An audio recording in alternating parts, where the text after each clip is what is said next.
এই বই মেলায় এসে ভাইয়া অনেক ভালো লাগলো, কারণ অন্যান্য বছরের তুলনায় এবারে বই মেলার স্টলগুলো দেখে অনেক আনন্দ লাগলো, কারণ বই মেলার স্টলগুলো অন্যরকম রূপে সাজাইছে এবং বই মেলা অনেক বিভিন্ন ধরনের বই আসছে, সেগুলো দেখে অনেক ভালোই লাগতেছে। প্রতি বছরই তো বই মেলা হয়। প্রতি বছরের তুলনায় এই বছরেরটা অন্যরকম। কি ভিন্নতা আছে? কি ভিন্নতা, এক তো স্টলের ভিন্নতা, দ্বিতীয় বিভিন্ন ধরনের বই আসছে, সেগুলো অনেক বই আসছে যেগুলো অন্যান্য বছরের তুলনায় এই বছর আসছে, অন্য বছর আসে নেই।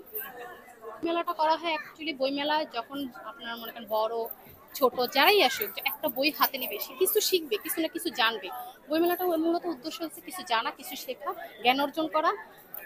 আসক্ত হয়ে যায় এটা অনেকে, এখন অনেকে বললে বেশিরভাগই আসক্ত হয়ে গেছে, হয় না হয়ে গেছে। আর এই আসক্ত হওয়ার কারণ গত 2 বছর আমাদের দেশটা এমন একটা পর্যায়ে ছিল যে ওদের বইটাই ছিল মূলত মোবাইলে, যার কারণে বাচ্চারা মোবাইলের প্রতি একটু হয়ে গেছে। আর এই কারণে তারা বইটা কি, তাদের কিন্তু বইয়ের প্রতি আকর্ষণটা খুব কম। আর এখন যদি বাচ্চাদের বইমেলায় এনে দেওয়া হয়, তারা বইটার প্রতি দেখা যায় কিছুটা আকর্ষণ হবে।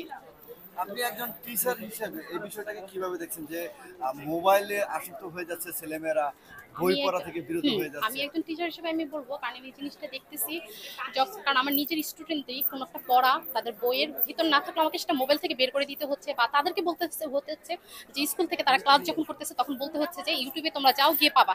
স্কুলের ক্লাস টিচারই সেটা দিতে পারতেছে না, তাহলে আমি কেন বলবো না? তো এই জিনিসটা আমার কাছে খারাপ লাগতেছে, কারণ নিজের হাতে মোবাইলটা স্টুডেন্টের হাতে তুলে দিতে হচ্ছে। আর যেটা আমি চাই না যে আমার স্টুডেন্ট বা আমার সন্তান সে মোবাইল দেখে মোবাইলের প্রতি আকর্ষণ হয়ে যাবে, সেটা আমি চাই না। আমি চাই যে আমার সন্তান বই ঘাটবে, বই ঘেটে সে বইয়ের থেকে বের করবে, তার মেধা জ্ঞান অর্জন বৃদ্ধি করবে। কিন্তু এই জন্য আমি মোবাইলটাকে আচ্ছা, আরেকটা অন্য প্রশ্ন করি। বলেন। যে অনেকেই আমরা নেগেটিভ ভাবে নিচ্ছি মোবাইলটাকে, আসলে এটা কি পজিটিভ ভাবে কি না, না, ব্যবহার করলে হ্যাঁ, কি? পজিটিভ করা যায় যদি পজিটিভ দিন। আপনি কয়জন পজিটিভ দিবেন? আপনি স্টুডেন্টের হাতে মোবাইল দেন, এখন দেখা যায় আপনি বাচ্চাকে দিলেন যে বাবা তুমি এটা দেখো, কখন পর আপনি এসে ঘুরে ফিরে দেখবেন বাচ্চা কিন্তু ওইদিকে নেই, অন্যদিকে চলে গেছে, বা সে গেমে আসক্ত হয়ে গেছে। তাহলে আপনি কি সিউরিটি দিতে পারবেন আপনার বাচ্চা কি মোবাইলটা ওটা দেখতেছে? তাহলে এটা গভর্নমেন্টের কি উচিত না যে একটা নির্দিষ্ট বয়সের পর ইয়েস, মোবাইল হাতে পাওয়া, ইয়েস, এটা এরকম একটা আইন করা? গভর্নমেন্টের উচিত এবং প্রতিটা গার্ডিয়ানের উচিত যে তার সন্তানকে একটা নির্দিষ্ট বয়সে যখন আসবে তখন তার হাতে মোবাইলটা তুলে দেওয়া। আর আমার মতে সেই নির্দিষ্ট যখন বয়স হবে তখনই, যখন একটা সন্তান ইন্টার লেভেল অথবা 10-এ যখন উঠবে, 9-10-এ, তখন। এর আগে বাচ্চাদের হাতে মোবাইল না দেওয়াটাই আমার মতে ভালো। অনেক গার্ডিয়ান অভিযোগ করে যে তাদের সন্তান নাকি তাদের কথা শুনে না, আসলে হ্যাঁ, এটা কতটুকু যুক্তিসঙ্গত? হ্যাঁ, এটা আপনি ঠিক বলেছেন, অনেক গার্ডিয়ান এটা বলে, এটা সত্য, এটা মিথ্যা না। কারণ আমি যখন আমার সন্তানটা জন্ম থেকে যখন একটা গার্ডিয়ান তার সন্তানের সুষ্ঠুভাবে পরিকল্পনাভাবে গড়ে তুলতে না পারে তখন শোনে না। আমি আমার সন্তানের ছোটবেলা থেকে যদি সেভাবে গড়ে তুলি যে তুমি এই নিয়মে চলবা বা রুলস এটা এখন দেখতে দেবো না, আমি ওই রুলটা মাফিক যখন চলবো তখন অবশ্যই আমার সন্তান আমার কথা মতো চলবে। আর আমি সন্তানকে রেখে যদি আমি মোবাইল নিয়ে অথবা আমি অন্য কাজে বা আমি অন্য আদার্স একটা জিনিস নিয়ে ব্যস্ত থাকি, আমার সন্তানের সময়টা না দিই, অবশ্যই আমার সন্তান সেদিকে সেভাবে গড়ে উঠবে না, আমার কথা শুনবে না।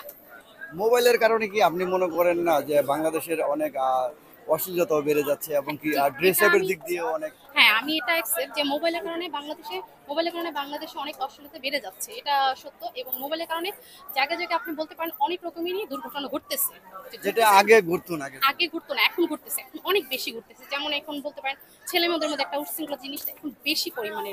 আবার দেখা যায় ওরা মোবাইলে নেগেটিভ কিছু জিনিস দেখে ফেলে, যেটা কারণে অনেক জায়গায় অনেক রকমের ঘটনা ঘটতেছে। তো বাবা মায়ের আরো সচেতন হওয়া উচিত, আপনি কি মনে করেন? বাবা মার সচেতন হওয়া উচিত অনেক। আহ, এমন কি একটা গার্ডিয়ান উচিত যে সে যে মোবাইলটা অ্যান্ড্রয়েড ফোনটা ইউজ করতেছে, তার যে মানে যে মানে সিক্রেট জিনিসগুলো আছে সেগুলো আমার মতে লক করে রাখা। এবং ইউটিউবে যে তার সন্তানকে সে যেটা দিচ্ছে সেটা তার উচিত যে আমার সন্তান কি দেখতেছে, ক্ষণে ক্ষণে সে কিছুক্ষণ পর পর সেটা দেখা উচিত যে আমার সন্তান কি আমি যেটা দিয়ে আসছি সেটা দেখতেছে না অন্যটায় চলে গেছে। আমার মতে পর্যবেক্ষণ করা উচিত। হ্যাঁ, পর্যবেক্ষণ তো সে করবেই, কিন্তু তারপরও সেই পর্যবেক্ষণ করবে সে ক্ষণে ক্ষণে। কিন্তু কিছু কিছু গার্ডিয়ান আছে বাচ্চা খেতে চায় না বা বাচ্চা পড়তেছে না, বাচ্চা ডিস্টার্ব করতেছে, সে করতেছে মোবাইল দিয়ে চলে যাচ্ছে। এতে একটা বাচ্চা মোবাইলের প্রতি কিন্তু ঝুঁকে পড়তেছে। আর এখনকার গার্ডিয়ানরা তো ছোট থেকে বাচ্চার হাতে মোবাইল তুলে দিচ্ছে, তারা তো বই কলম তুলে দিচ্ছে না, মোবাইল তুলে দিচ্ছে। মোবাইল তুলে দিচ্ছে, বাচ্চা চিল্লাচ্ছে, নাও তুমি মোবাইল দেখো, ইউটিউবে দেখো। অনেকে বলে যে বাচ্চা কান্না থেমে যায় হ্যাঁ, মোবাইল টেলিভিশনে দিলে বা থেমে যায়। মোবাইলে। আমার মতে মোবাইল দিলে থামবে কেন? আমি আমার বাচ্চাকে যদি কিছু খেলনা জিনিস দিই, সেটা হয়েছে যেমন বই দিয়ে হাতে কলমে লেখা ড্রয়িং কিছু জিনিস কিনে দিই, সেটা দিয়ে আঁকতে আঁকতে জিনিসটা এক সময় বাচ্চা আর্টিসের জিনিসে চলে যাবে। সো আমি যদি বাচ্চাকে ওইভাবে গড়ে তুলি অবশ্যই সে এটা করবে।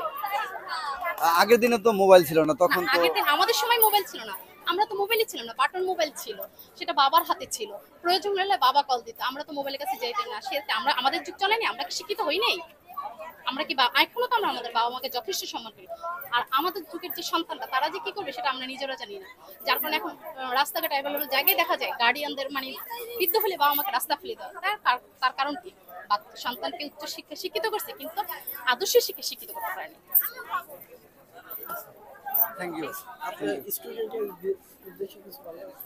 আমার স্টুডেন্ট, যারা স্টুডেন্ট আছে হ্যাঁ আমি স্টুডেন্টের উদ্দেশ্যে একটাই বলবো যে তোমরা মোবাইলের প্রতি আসক্ত না। হ্যাঁ, মোবাইলে তোমাদের যেটা প্রয়োজন সেটা তুমি দেখবে, বাট অন্য দিক না যাওয়া। আর তোমরা বইটাকে যত পারো মেধাটাকে কাজে লাগাও, বই পড়ে যত রকমের বই আছে বই পড়ে তোমরা মেধাটাকে কাজে লাগানোর চেষ্টা করো। আমার মতো স্টুডেন্টটা এটাই থাকবে, তারা মোবাইলের নেগেটিভ সাইডে না যেয়ে পজিটিভ সাইডে থাকা, এটাই আমি স্টুডেন্ট উদ্দেশ্যে বলবো। Thank you.